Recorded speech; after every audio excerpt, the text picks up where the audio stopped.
everybody, and welcome to the Football Philosophy channel. And it's a Wednesday afternoon, the day before we play Roma in the second leg of the Europa League Semi Final in Rome. Ole's held his press conference. It was always going to be a difficult press conference for Ole. I wasn't surprised how difficult it was.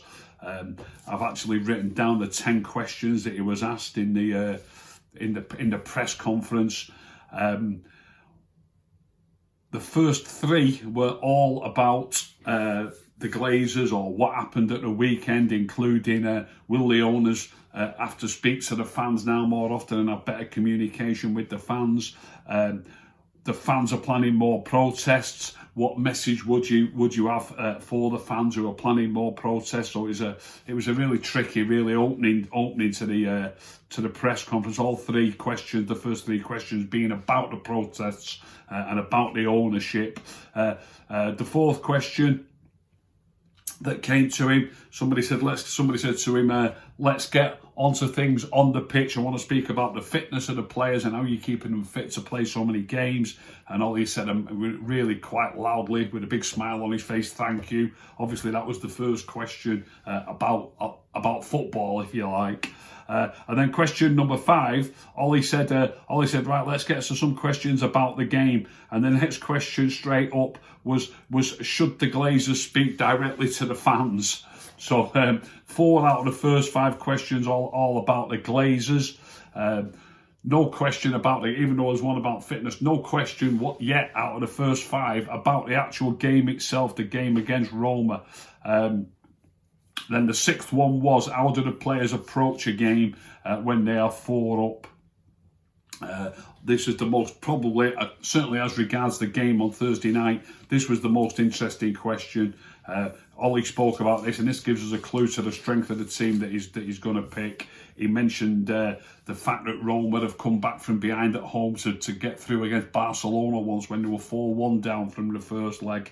At least they had the away goal on that occasion. They were only 3, but they got 2 away goals on this occasion, but they were only 3 behind, not 4 behind. And Ollie said, he's seen bigger upsets than this. In other words, if they was to turn this round, he's seen bigger upsets than this. I don't think he has. I'd be surprised if there's been a bigger upset than Roma, who were in a bad vein of form, really, turning it round against Manchester United when they're 4 goals behind from the first leg. I wouldn't have thought that there's been a bigger upset than this, but it did give you an idea. It did say there might be 1 or 2 changes, but 1 or 2 changes from what? From the previous lineup against what would have been the lineup against Liverpool, or the team that turned out against Roma. I'm going to have a go at what I think the team might be, but I do think he's going to be very careful not to concede goals in the first half. Going from what he was saying. Question number 7 was basically, how do you feel about being on the verge of your first final and all the talk is about the fans and the owners? I thought that was a particularly awkward question. And I know if I was Ole, I'd have just said to him, how do you think I feel about that? What a question. You're on the verge of you've been to 4 semi-finals and lost them all. Now it looks almost nailed on that you're going to reach a final. And how do you feel about the questions being all about the fans and the owners? I'd have just said, how do you think I feel? So that was question number 7. So 5 out of 7 questions were about the fans and the owners, really. And then question number 8 was about Mason Greenwood. Would have made his 100th appearance. He was named in the starting lineup against Liverpool, the game that didn't take place. It would have been his 100th game, so it will be his 100th game for United if he appears tomorrow. Even if it's off the bench, it doesn't mean 100 starts. It just means 100 appearances. So he almost certainly will get his 100th appearance tomorrow. And the question was, what have you taught him and where do you expect him to be in 5 years? He didn't really say where he expected him to be in 5 years, but he did speak about the fact that he's a natural goal scorer, he's a great finisher, and that he's now working hard on his hold-up play, basically, and his link-up play, and being brighter on the pitch, if you like. But he also spoke about strikers needing to put the head in where it hurts, and he said, I think he used the word pretty rather than good looking. I think he said he's a pretty lad, and he doesn't really want. He feels as though he might be a bit concerned about getting his nose broke a couple of times if he puts his head in where it hurts. So that I don't know where he was going with that really. You know, if you're a striker and you want to score goals, you've really got to be brave in and around that 6-yard box in particular. You've got to be brave. Question number 9 was about Edinson Cavani. Any luck? Are you still hopeful of him signing for next season? He said there's nothing concrete yet, but he is still hopeful of getting Edinson Cavani to sign again and still be a Man United player next season. And then the final question there's an embargoed bit that they don't show until later in the evening, but the final question that was shown today was again really about the goings on recently, and this was a tricky one, and his answers were a bit difficult, I thought. Basically the question was, it needs to be a United Football Club if you want to be successful. It has to be fixed. How do you do that? How do you go about fixing this situation and the club basically being united? It's in the word, obviously. And Ole said, the last few weeks have been difficult. You don't need to be a rocket scientist to see that. But I have had backing, he said. I have had backing. I suppose that's a difficult thing to argue against. He has spent money in the transfer market more than most managers. Some people might say he didn't get this player or he didn't get that player. That might well be the case, but he has spent a few quid on quite a few signings since he's been there. So he did say that I have had backing. And then he said, to make things grow, you need patience, and hopefully in time we can unite and come together. With that, I think he's aiming that at the owners and the fans. You need patience, and hopefully in time we can unite and come together. Very interesting comment. I've had backing, I've got to say. He paused at that point. I've had backing, I've got to say, and then he changed tack, really. He didn't continue with they. He said, I've been put in charge and I'm responsible for winning matches and getting the results of the games, basically. So some very interesting comments there. You can't expect him to attack basically the owners are his employers at the end of the day. You can't expect him to attack them, that's obvious. But I do think in that last question there, I don't think a lot of fans would be very happy with some of his answers in that last question, question number 10. So the game's tomorrow night. We're 6-2 up. Ollie's just said he's seen, he's seen bigger upsets. I don't agree with that. I don't think you've seen bigger upsets than this. I do think that they do need to be careful not to concede early goals. My mind goes back to us beating Leeds at Old Trafford. I think was it 3 minutes or 4 minutes? I think we were 2-0 up inside 4 minutes. So strange things can happen in football. Obviously, they don't have to score twice in 4 minutes. But if you were 2-0 down in the first 15 or 20 minutes, you would start to think, wow, is this going to happen? And obviously they'd be thinking in that way as well if they could get 2 up. So I've had a stab at what I think the team will be. And I think the team will basically be set up. Obviously, we're going to try and attack. We're going to try and score goals. But I think defence, I'm not going to say the team will be set up defensively, but the defensive parts of the team will be as solid as normal. I do think he will want to see it through at least till half-time without being behind. That's how I see it. So I think David De Gea will come back in goal. I think the back four, I don't think Telles is going to get a start tomorrow, and I don't think Eric Bailey's going to get a start. I really do think, like I say, it's not a defensive lineup, but defensively it's strong. That's how I think he's going to go about it. So he's not going to throw extra defenders in. He's not going to throw extra defensive midfield players in, but I don't see him weakening it either. So I can see David De Gea in goal. I think the back four is going to be Wan-Bissaka, Lindelof, Maguire and Shaw. And I think it'll be McTominay and Fred. I don't see him changing it. It could just be Matic. I don't see Van der Beek starting in front of McTominay or Fred as much as people would love to see it. I could be wrong, obviously, But having listened to what he's just said, he obviously doesn't want to concede goals. Van der Beek is a brilliant footballer. I think he's a class player, but he's more attack-minded than either McTominay or Fred, and he's viewed as a more skillful player than McTominay and Fred, and not really as dogged or defensive-minded. I think McTominay and Fred, or maybe McTominay and Matic are going to start, or Fred and Matic, but I'm going to go with McTominay and Fred.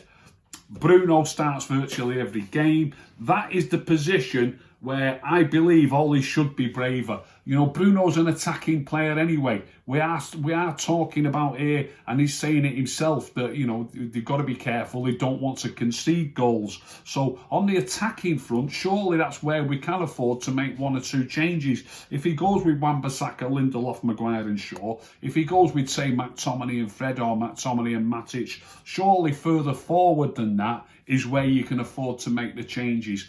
I would love him to pick, if he's going to go with that same back four and two of his defensive midfield players, whichever two it might be, I would love him to pick Van der Beek in Bruno's place at number 10. But I don't see it happening. I really don't see it happening. I think Bruno will start. I think he'll go with Bruno at 10. I think Pogba will start wide on the left. I think Cavani will get a rest. And I think Marcus Rashford will get a rest. I think that is where you will see two players playing. Cavani would be in. If we needed to win this game, I think Cavani would be starting. Obviously, Rashford starts virtually every game. I think that is where he will rest players. I think Cavani will get a rest, and I think Rashford will get a rest. I think the front three tomorrow, I don't see him throwing a youngster in. A youngster might come on later on once the job's done, but I fancy the front three will be Dan James, Mason Greenwood and Paul Pogba on the left. So to recap, I fancy it will be De Gea in goal, Wan-Bissaka, Lindelof, Maguire and Shaw. I think it'll be McTominay and Fred, or maybe just Matic might come into one of those positions. I think Bruno will be at 10, and I think it'll be James, Greenwood and Pogba up top. Don't forget, you are allowed 5 substitutes in this Europa League game. You can only make changes, though, at 3. You can only break the game up 3 times. I think Roma made a grave error in the first leg. You never know what difference it might have made as well. You just never know. They had a player injured with 7 minutes to go to half-time. I noticed this when I was re-watching it. They had a player injured with 7 minutes to go to half-time, and they'd already made 2 substitutions. They'd already substituted one lad, Vertu, was he called, who played wide on the right, I think. He was substituted literally in the first few minutes of the game, the first 4 or 5 minutes. Then the keeper went off injured. Then with 7 minutes to go to half-time, they got another injury. That injury at that point, if I was the manager, I would have either, I don't know how serious that injury was. Obviously, it was I think it was an hamstring injury. It's difficult to play on with. Maybe you could just stand there in an attacking position, and so that somebody else could fill in your defensive position. But I would either have got that player to soldier on for 7 minutes until half time, or I might have even risked, I'm sure I would have done thinking about it, I might have even risked playing with 10 men for 7 minutes, because in the second half then, by making a substitution with 7 minutes to go to half time, they didn't have a substitute, they couldn't use a substitute in the second half. The second half is where you're more likely to get injuries, you're more likely to get players tired, you just almost certainly going to need a substitute in the second half of a game, more so than the first half. I mean, if you think, obviously this didn't happen, but he's injured himself with 7 minutes to go to half time. It's even possible that in the second half, they might have had somebody pull a hamstring or have to come off with maybe 30 minutes to go or 35 minutes to go. So it didn't happen, but by not taking that gamble of 7 minutes to go, if they'd have ended up in that situation, they'd have been playing with 10 men for 30 minutes or however long it might have been. So I think that the manager missed the trick there. I think he should have got that player either to stay on for 7 minutes or even played with 10 men for 7 minutes. They were leading 2-1 at the time. And at half time you can make substitutions. That's not counted in the breakup of the play. So you can make substitutions. So you can use 5 subs. You can break the play up 3 times, and you can also make subs at half time. So they could have made that substitution at half-time if they'd have soldiered on for 7 minutes with 10 men. That's what I think he should have done. I think he missed a trick. So, getting back to United tomorrow, you can use 5 subs. If he's not going to trust the likes of Van der Beek, if he's not going to trust one of the youngsters on the wing like Ahmad, perhaps playing on the wing, you know, if we do field a strong team, surely there's a chance we go in at half-time with a lead. You know, even if we can go in 1-0 up at half-time, if we go up 1-0 and at half-time we're leading 1-0, we'll be 7-2 up on aggregate. Surely that's the way to go about it. I would have thought if he's going to field a strong team like that, he's got to make at least 2 substitutions. Players who you think deserve a rest, who have not been rested, should be coming off at half-time. If we can get a lead in that game by half-time, I would suggest he should make at least 2, maybe even 3 subs at half-time, giving people a rest. And then, obviously, you've still got 2 subs left just in case of injury or whatever. And you know, you can always use them late in the game. If you haven't had injuries, you can still bring people on with 10 or 15 minutes to go. So that's how I'd go about it. I would field that. I'm not saying I'd field that exact team, but if I was going to field a strong team, which I think he will field a strong team, he needs to be making substitutes at half time if we can take the lead. Maybe even if you're still 6-2 up. Think of it this way. If we're 6-2 up with 90 minutes to go and you're a bit worried that they're going to make make headway into that lead, they're going to make headway into that lead and you're frightened of that happening, so you field a strong team to stop that from happening. You know, if it's still 6-2 at half time, Roma have only then got 45 minutes in which to make headway into it rather than 90 minutes. So the argument still holds water, even if it's 0-0 at half time. Maybe make, rather than 2 or 3, 1 or maybe 2 substitutions at half time if we're still 6-2 up on aggregate. So I hope you've enjoyed that show. I'm looking forward to the game. I'll be back live tomorrow before the game. Oh, a couple of things I wanted to mention.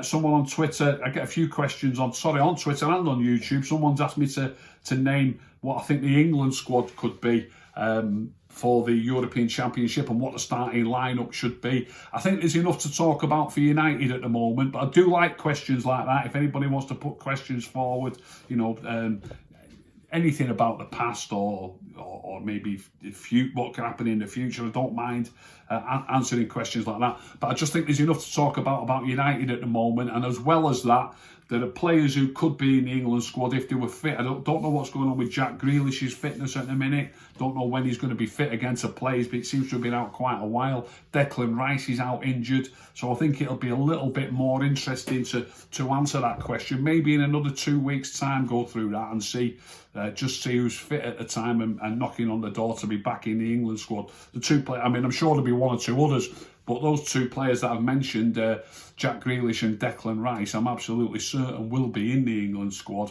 if they're fit. But obviously they're not fit at the moment, so it's a difficult question to answer right now. I'd much rather answer it a bit nearer the time when we can see it taking shape fitness-wise. So I hope you've enjoyed that show. I'll be back tomorrow live an hour or so before kick-off. If you have enjoyed it, please tell all your friends. Please subscribe. If you didn't enjoy it, don't tell anybody. Keep stum.